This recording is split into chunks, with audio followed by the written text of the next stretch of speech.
Motherhood is hard for every mom, but for some, it feels unbearably heavy. And if that's you, it's not because you're weak. It's because you're not only carrying the weight of today's demands, you're also carrying the weight of your childhood experiences.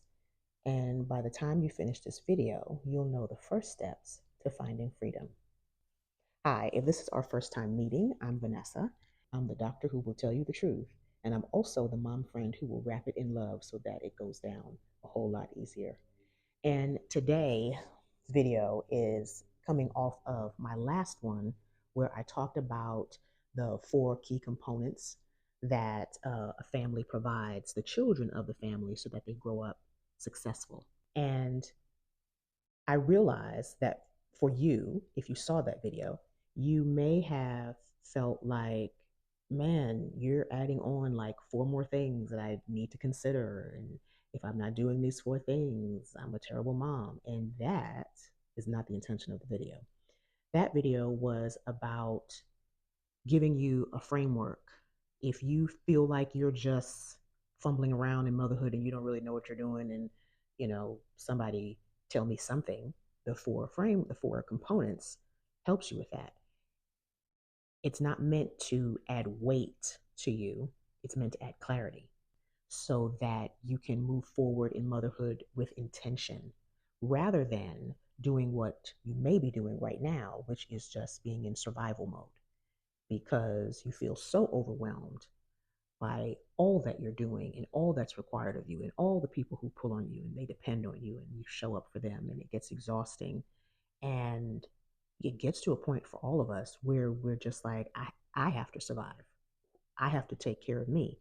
And survival mode means you check out of your responsibilities because you are concerned about your own survival.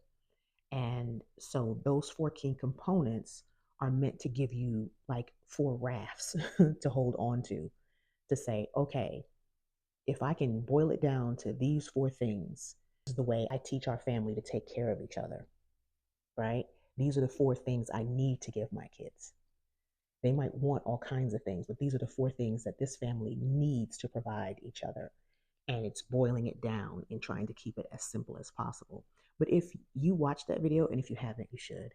But if you watched it and you felt overwhelmed, there's a reason. Because yes, motherhood is hard for every mom. I don't care how many moms you see on social media who are baking bread and they have like six kids hanging off of their skirt and they're on the farm. Like, that's wonderful.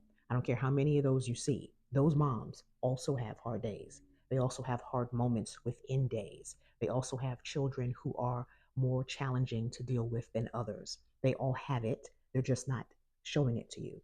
So don't be confused. Motherhood is hard for every mom. But for some, it's extra hard. And here are two reasons why you probably feel that way. One is childhood trauma that you experienced that was never addressed. You experienced it, but people didn't know about it. And if they did, they didn't care enough or know enough to do anything about it. And so it was just ignored, and you were just left to deal with it. And you did. You survived it. You survived it the best a kid knows to do. And you were able to graduate high school, and you maybe even went to college, and then you got yourself a good job and you worked that job and you were promoted and all of the things. And you thought, well, yeah, that thing happened to me, but it's back there and I don't need to deal with it. Because look, I'm able to do all of these things. I'm excelling. Um, I'm progressing the way that I envisioned. And so I'm fine until you became a mom. And until you had children looking at you the way you looked at someone in your family, looking to them to provide the care and the concern and to act responsibly in the face of things that you were experiencing, and they failed you. And so you're looking at your kids and they're looking to you for things, and it's reminding you of how somebody wasn't there for you when you needed them. And so you are feeling triggered all of the time. Maybe it's just, maybe it's not even something they're needing from you. Maybe it's just their existence. Just the fact that you are now a mother and you are now the person responsible for the nurture and care and protection of your children. And you are remembering what you experienced as a child and how you had to go through it by yourself. And all of that on top of the things that your children need from you. They need you to nurture them. They need you to help them know how to manage big feelings. And if you never managed your own big feelings because you sort of packed them away so that you can just move on with life, they're asking you to do something you have not done. And the weight of all of that is crashing down on you. It's crushing. And it makes total sense. So there's that, child adverse. And let me say this, because you might be like, childhood trauma, everybody's throwing that word around. What does that mean? I didn't have like catastrophic events happening to me. Let me give you examples of what is meant by adverse childhood events or childhood trauma. Being molested, being raped, observing domestic abuse, experiencing child abuse, experiencing verbal abuse, going extended periods of time without food because there was no food in the home, being left alone for extended periods of time, either because someone had to work and they could not afford a sitter, or because they are an addict and they were busy binging and they left you to fend for yourself. It can be where you grew up, the environment. I grew up in the Bronx, and for whatever people imagine when I say that, a degree of that is true. It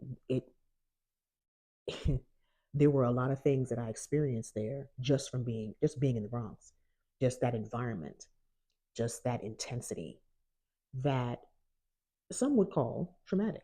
It was just my normal.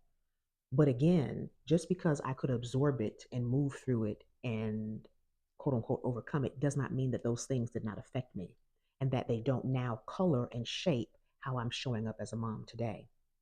So there are lots of things that are adverse events. If you had a long term illness, if you had a parent that you watched die over time, if you are the child of a parent who committed suicide, these are all events that if you experience them and because other people around you went through them and they were so busy surviving themselves, they didn't know how to care for you, then you were left to interpret those things for yourself. You were left to manage how they impacted you for yourself. And what child is able to do that?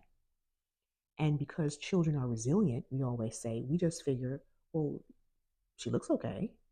But they have no idea that the reason why you were so angry and self destructive is because that's the only emotion you felt comfortable expressing.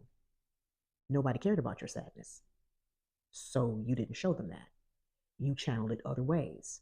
So you were angry and you got in trouble at school a lot until you realized that wasn't going to benefit you. So then you bottled it up and you pulled yourself together so that you could have a job and maintain it and progress. But that anger is still there.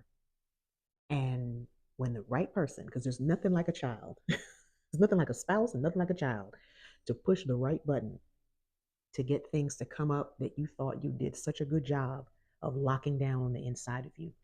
And as you start to see that happen, there goes the overwhelm because now you feel guilty. Because why am I coming off this way to this child? Why can't I just show up the way that I want to? Where are all these feelings coming from? Why can't I get it together? You're scrolling and you see the lady making the bread and you think, why can't I just be more like her? And it has nothing to do with her. It has to do with things that you never dealt with that are still brimming underneath the surface. And until you deal with them, you will always be in an energy deficit. You will always be unable to show up the way you want to because you are exhausted from pushing all of that down while you're still trying to show up and do all of the things. And for that, you're going to have to get help. You're going to have to humble yourself and say, you know what? I don't care what all the other moms in my neighborhood think. I need to go talk to somebody about this stuff that I have pushed down, maybe suppressed to the point that you can't even remember, but vague images pop up and vague memories pop up here and there. There are certain traditions that you started, not that you started, but that you continued in your family, that you got from your family. And as you're doing them, you're realizing that you have an anger about them and you don't know why. Is because of what was associated with the tradition. that you never dealt with. So for that, you need to go seek some counsel. If you're a Christian and your church has actual counselors, and they are also Christians, but and they're also licensed counselors, and so they can bring the benefit of both of those understandings in a to be able to help you process what you've been through. Great. If you're whether you're a believer or not, get a counselor, get get to someone who can help you make sense of what you have experienced, how it impacted you, and how you absorbed it, like it became part of you. And there's a difference between the child who falls and skins their knee and the child who falls and breaks a leg. There's a different response. There's a different healing process. The child has skinned their knee. You don't have to put anything on it because they just get up and keep moving, and that skin will heal. There might be a slight scar, but it'll heal on its own. But the child with the broken leg needs attention, needs immediate attention, needs specific care so that that leg is not deformed, so that they maintain their mobility, so that they're able to do all the things that they could do before because they were properly treated. And if you are not properly treated and you have a deformity of your soul, it is affecting how you are able to love, nurture, and lead your own children in your family, no matter how much you want to. There is something like those apps running in the background, there's something that is draining energy, and you have to find that thing and you have to address it. So, for that, seek counseling. What I talk about here on this channel um, is our family dynamics. That's the other thing that is probably that's the other thing that could be the reason why you find motherhood so much harder to be so much harder than other moms. The family dynamics of the family you grew up in. So, family dynamics are the attitudes, the actions that affect how people in a family are connecting with each other, how they are relating, how they are they're either working together and growing together or they're falling apart. And depending on what your family was like, you may not have had an adverse childhood event. Your family might have been the trauma. Growing up in that family and the inability that they have kind conversation, to be nurturing, to be thoughtful. Maybe it was an environment where it was like Survivor. It's everyone for themselves. We all live in this house, but we are all concerned about ourselves and concerned about whether or not we can eat, what we can do, how we are feeling. And so we are not connecting with or caring about whatever anyone else in this house is doing. We're not nurturing anybody here. We don't have the bandwidth for that.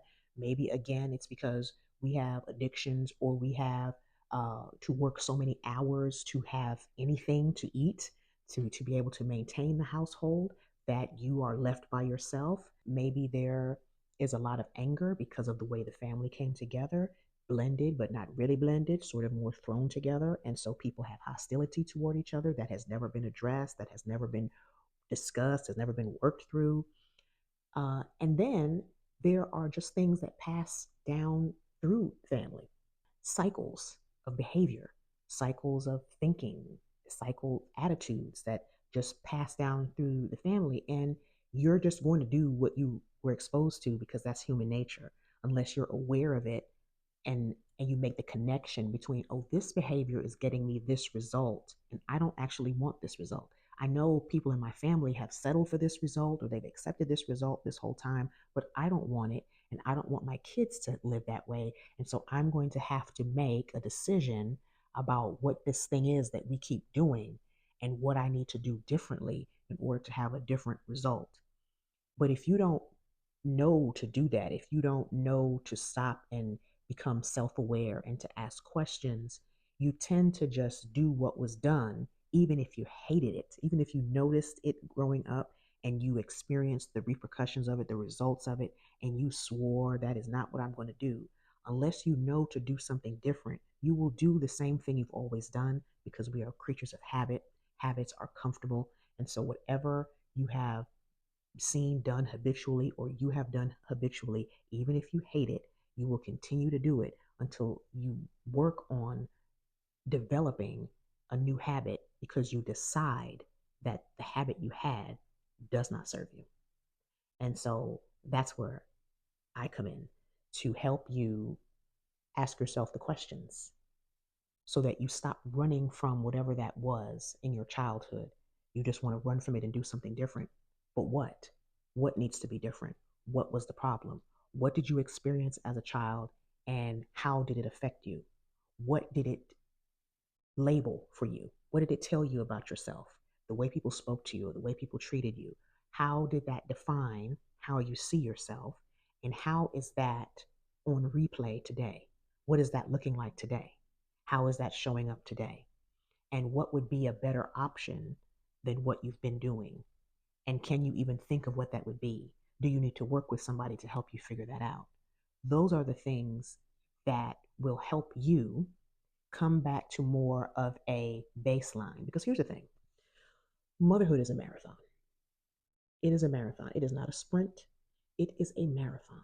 You have to pace yourself. And there's a difference between walking and running.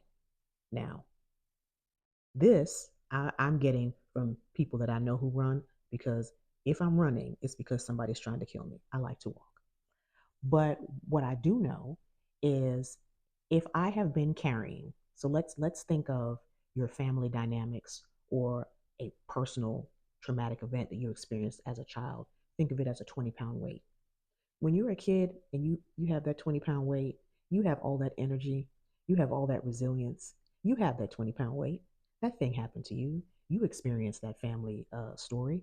But hey, I'm a kid, I'm resilient. So you just go through life and you pull that weight. That weight becomes part of your body weight, like what you carry. I'll just carry this too. And you go and you achieve and you do all the things that you want to do, and you thrive. So you think, in spite of carrying this weight. But then you get to motherhood, and motherhood is a whole nother level of responsibility. You are not just responsible for yourself, you are now responsible for other people, small people who, if you carry them in your womb, it's even more of an attachment. But even if you didn't, you have a love for these children, and now you are responsible for their development, their safe development. That does not compare to any other responsibility that you've had to entertain before. And so now, yes, you've carried the same weight all the time, but now there's a greater demand on you. So you have to exert more. And when you have to exert more, when you're carrying a weight, that's when you realize I'm carrying this weight. When you were walking through life, pulling that weight on a rope and the weight's behind you, you didn't think anything of it. You had distance from it. It was back there, but it wasn't immediate. You didn't feel it right up on you. But when you have to run with that weight, that hits different. You feel that. You get exhausted earlier. My mom is traveling right now. She's in her 80s. And the home that I grew up in the first half of my time in the Bronx has three levels. It's sort of a brownstone type of situation. Anyway, she is there at that home visiting my aunt who now lives there, and my aunt lives on the top floor. When we lived there, we lived on the middle floor. So there were several apartments within the home.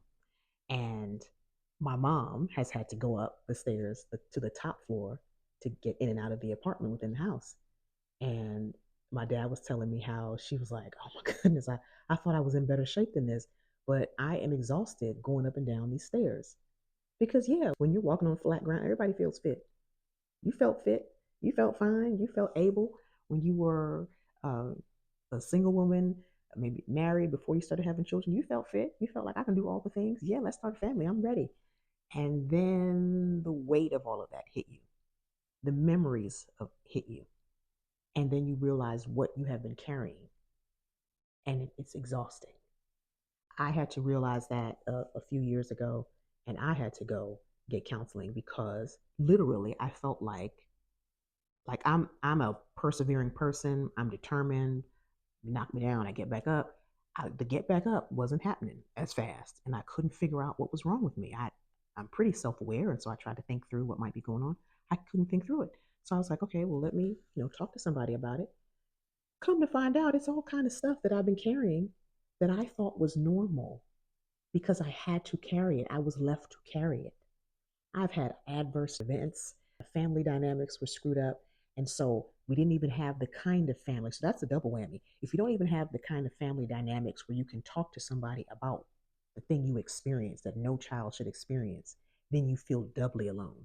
And then you just learn, I got to carry this by myself.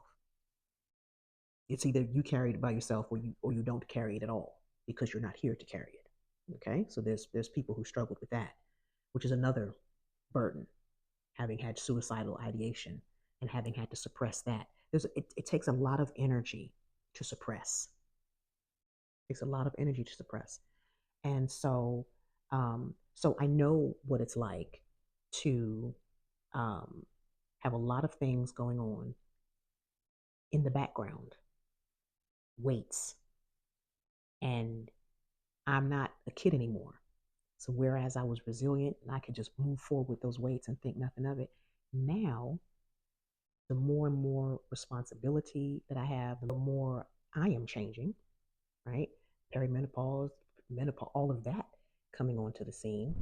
There is just more to consider, more to handle, and it's all exhausting. And it will expose things that you have been carrying that you just did not deal with because you didn't know to, or nobody gave you permission to, you didn't feel that you were worth it. All of these lies that you have believed, they are weights on top of the experience themselves, the lies that you believed because of them, because of the way you were handled in light of them.